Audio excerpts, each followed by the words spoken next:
Hi guys, and welcome back to another episode of Wi-Fi Walks. You join me today at Roach Station as I begin my quest to follow up some research I've been doing on my family history. I'm going to begin my journey in the Luxillian Valley, and I'll check back in with you guys when I get there. Enjoy!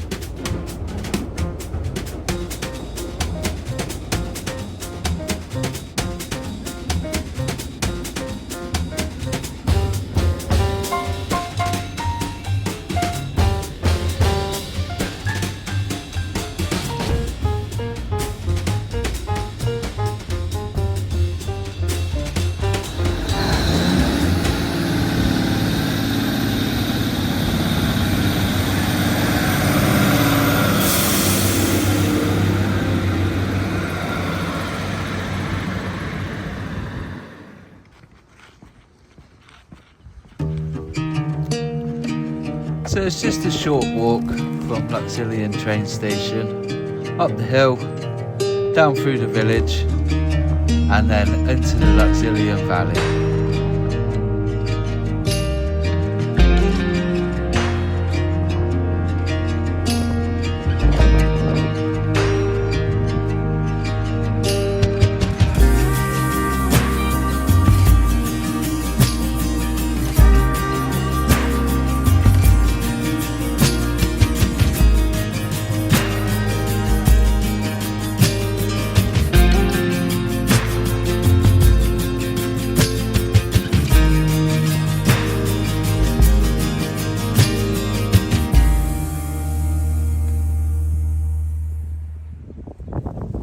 Quite interested to bring you guys along today. I've been doing a lot of research into my family history, the local heritage, and surprised myself actually what I managed to stumble across. Some really interesting characters, families, and yeah, some really cool stories to tell. So today we're going to be focusing on the Prideaux family, or formerly known as Prideus. So I've chased them back in my family tree right the way back to 1031.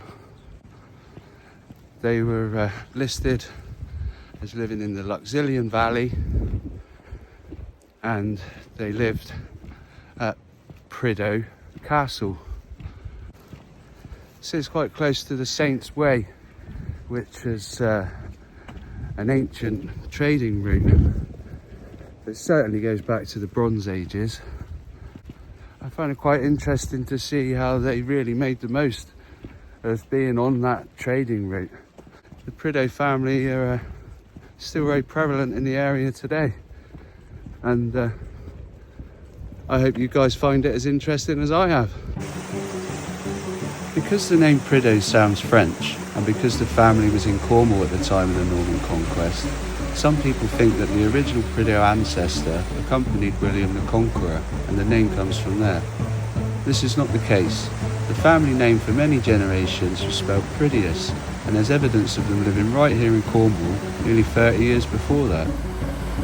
So the person I'm referring to today is a chap called Paganus Prideus.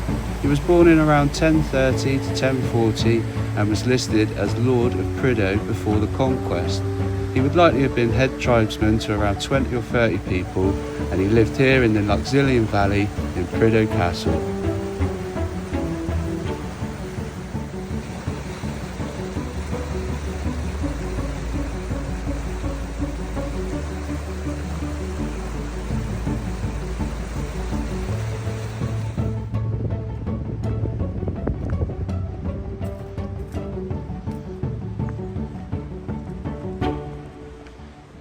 So instead of following the actual main path around the Luxillian Valley, we're actually walking down the road at the moment because we want to cross over to the other side of the valley where Prideaux Castle hill fort is.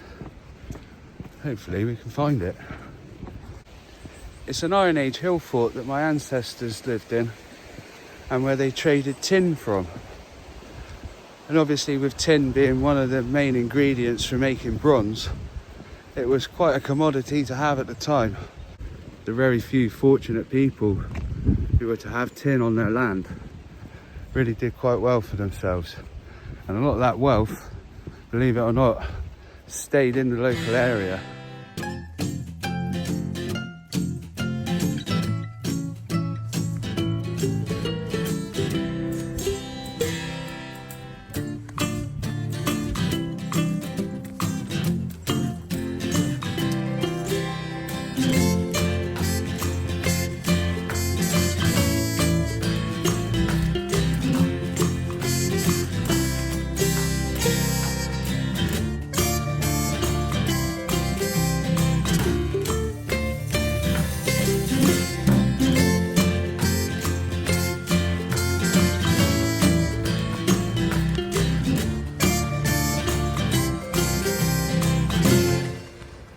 Just making our way up the hillside now, and not too long we should come up to the Iron Age hill fort on our right hand side. We'll stop and have a little look, see what it's all about.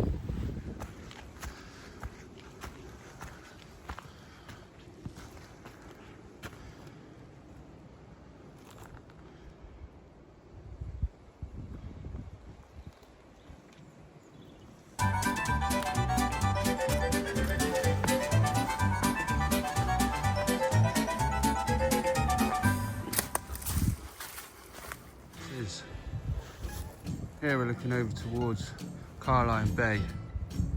So over here you have Polcaris and Gribben Head. The Prideaux Hill Fort was built over 2,000 years ago to guard the estuary of the Par River, which is silted up over the centuries by tin streamers, both locally and on the surrounding moors. Up until the mid-1700s, 80-ton ships could moor up as far as Baldwin's Bridge near Pontsmill. See my eye look for it, yeah. Stood here at the top of the hill. You didn't really notice it walking up here because you're so undercovered with the trees and the other hills around and things. But once you get up here, yeah, what a spot. I bet they were chuffed to bits with this. So, here we are guys. Our first glimpse at Prideaux Castle.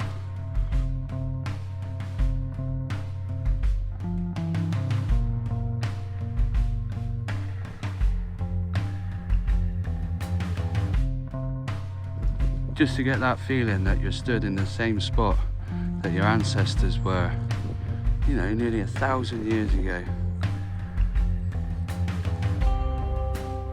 There's a lot to be said for that.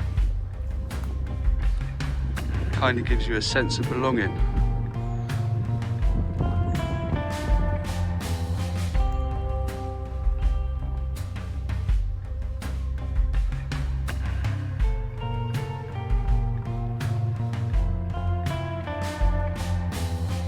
So here we are at the northern entrance, and on the left here you can still make out the middle rampart and the defensive ditch there leading up to the inner rampart. And over on the right hand side of the entrance we have the same thing. You can see the ditch there and both of the mounds, and there would have been a third one which you can't really see, but on these satellite images you can quite clearly see there are a number of mounds surrounding the fort.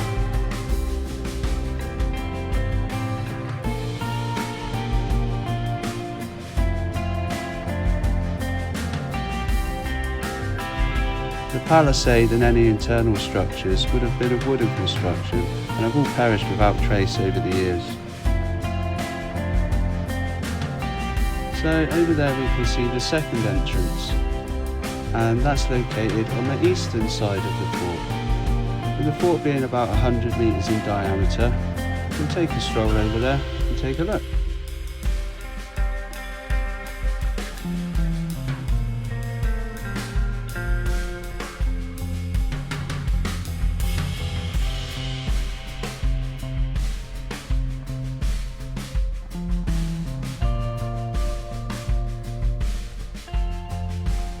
So here you can see me pointing out the inner rampart on the eastern side, the ditch and the smaller outer rampart. And as we turn the camera around here in a second, check out this for a view. So with Baldwin's Bridge just at the bottom of the hill, as I said, where the ships would come up, And with it being so close to the Saints Way, this really was a prime trading location from both the south coast and the north coast of Cornwall. Next up, I'm going to try and find Prideaux Manor. Looks like a really nice house. Again, that was linked to the same family, and again along the same trading route. And quite ironic actually, just down over the hill there is also Prideaux House. All very wealthy people for their time, well connected.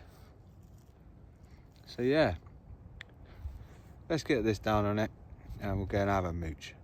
Happy days.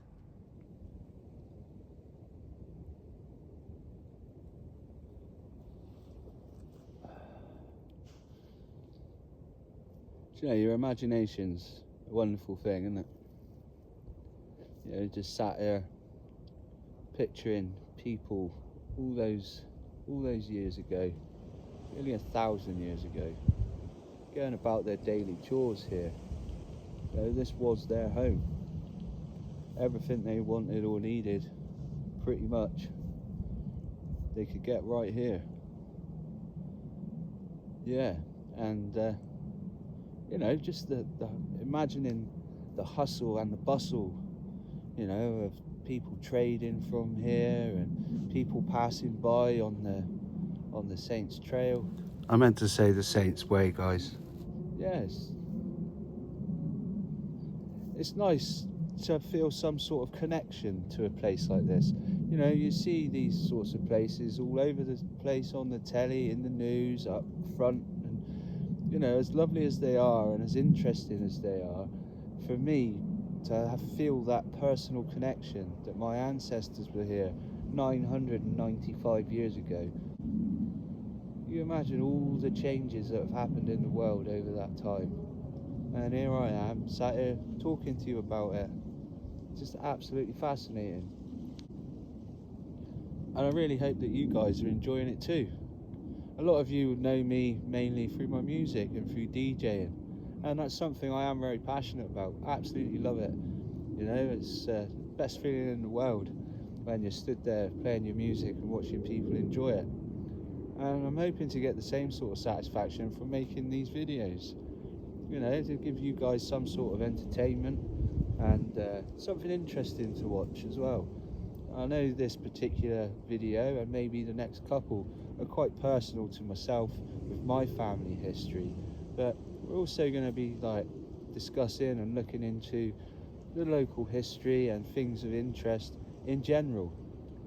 You know, we have to start somewhere, and for me personally this seemed like a good starting block, something that I've got a lot to talk about.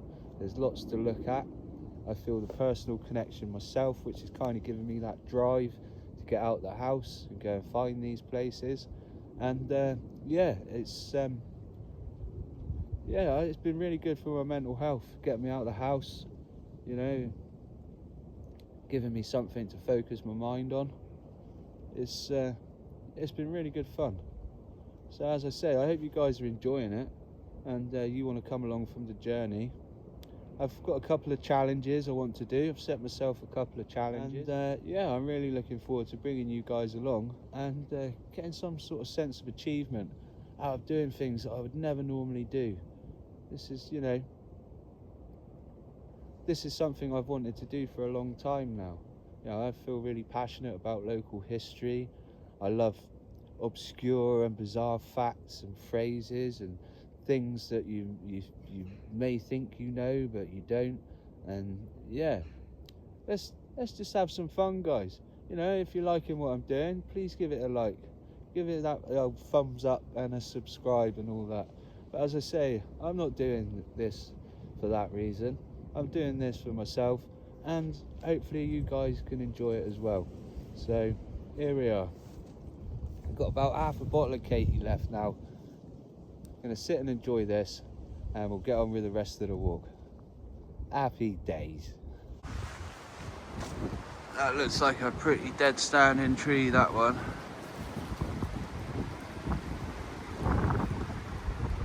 There's a few widow makers up there, guys.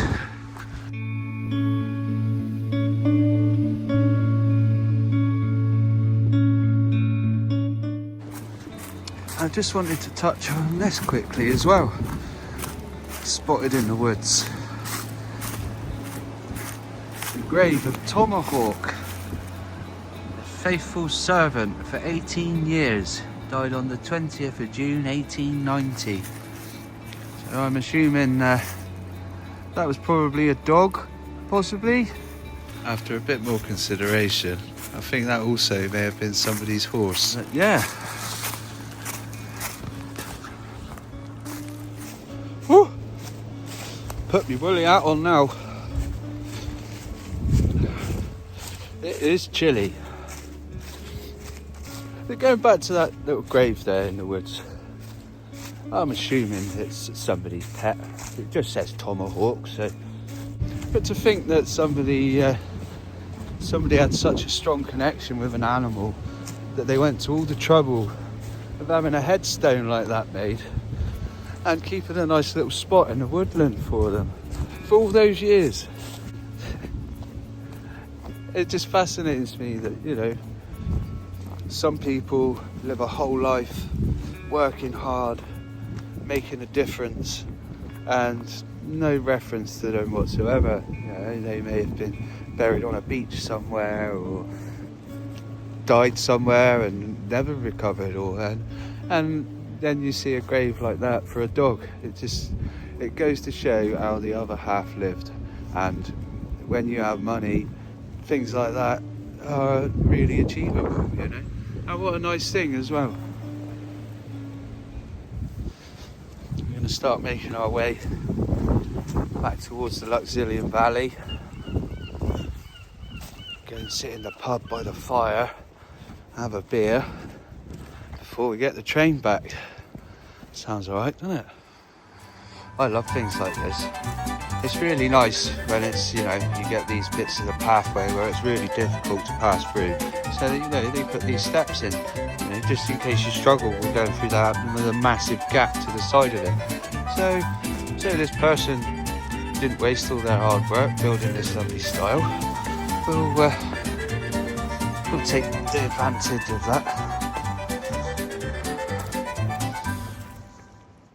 It's quite deceiving on camera just how steep this hillside is. I mean, if anybody was going to attack you and they had to run up there, they'd probably be pretty puffed out by the time they got to the top. Just whack them on the head and that's the end of that.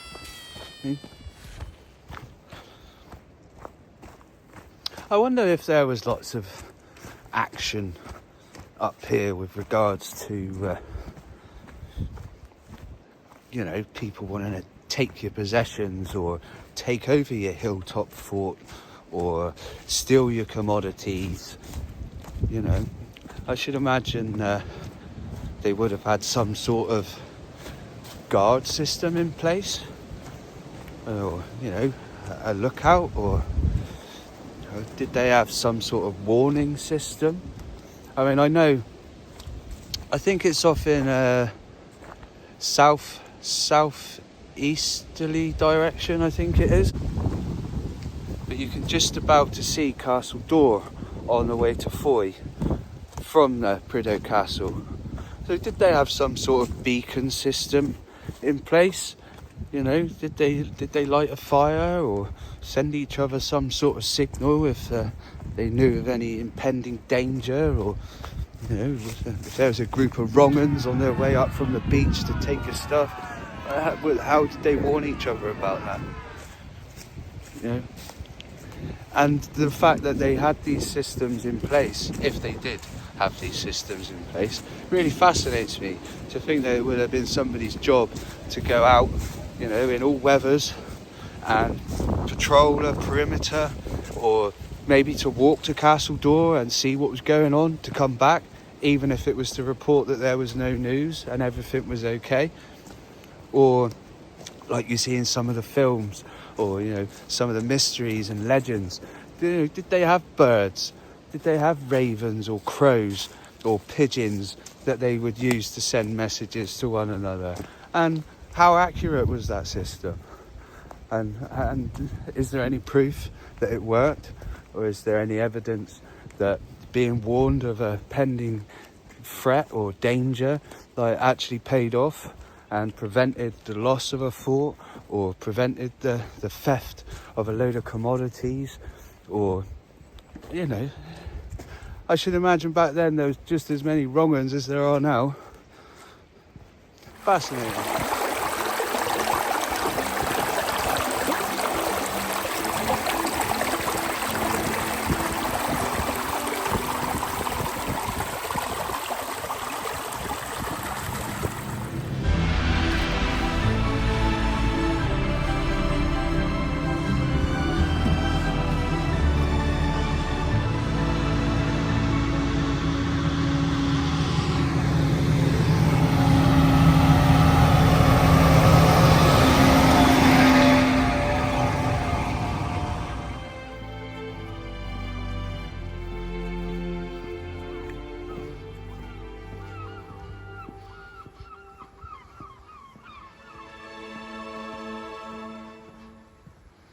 Over the brow of the hill up there, that's where the Iron Age fort is, Prideaux Castle, and with the Saints Trail just down the road there.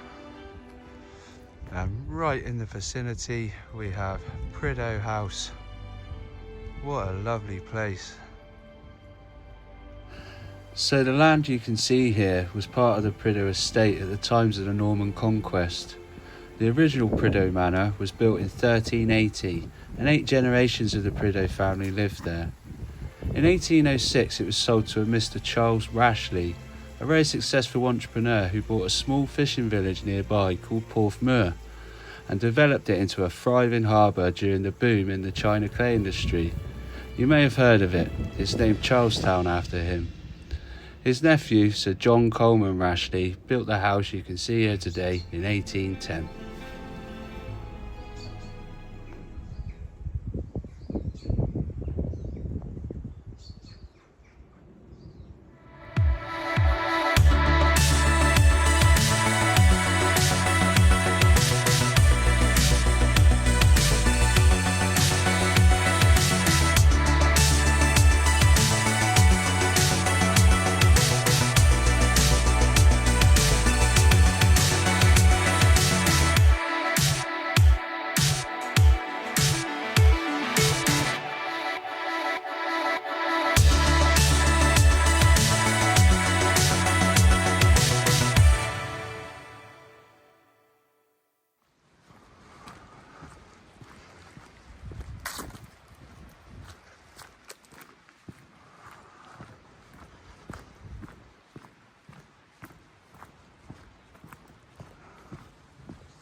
Here we're passing under the lovely Fry Viaduct in the Luxillian Valley, and I'm definitely going to be coming back here at some point, and we're going to get the drone up and get some nice shots from up there and talk a little bit about the industry in the area.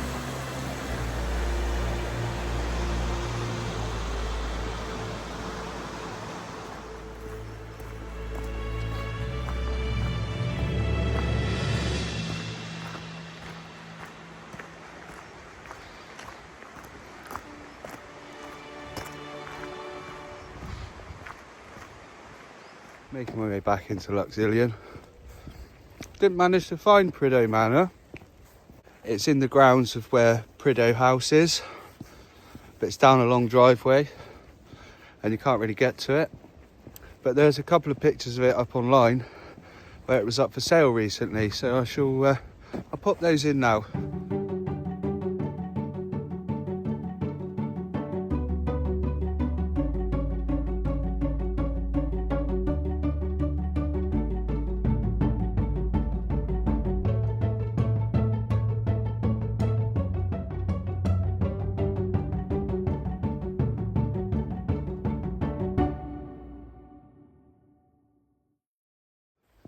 do do do dooby doo doo dooby dooby doo doo doo doo dooby doo doo la la la la la la.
So guys, that brings us to the end of today's episode. Join me next time when I'm heading to the north coast of Cornwall at the other end of the Saints Way. There we can take a look at another of my ancestors' properties, the famous Prideaux Place in Padstow. I hope you enjoyed the video. I'll see you next time. Cheers!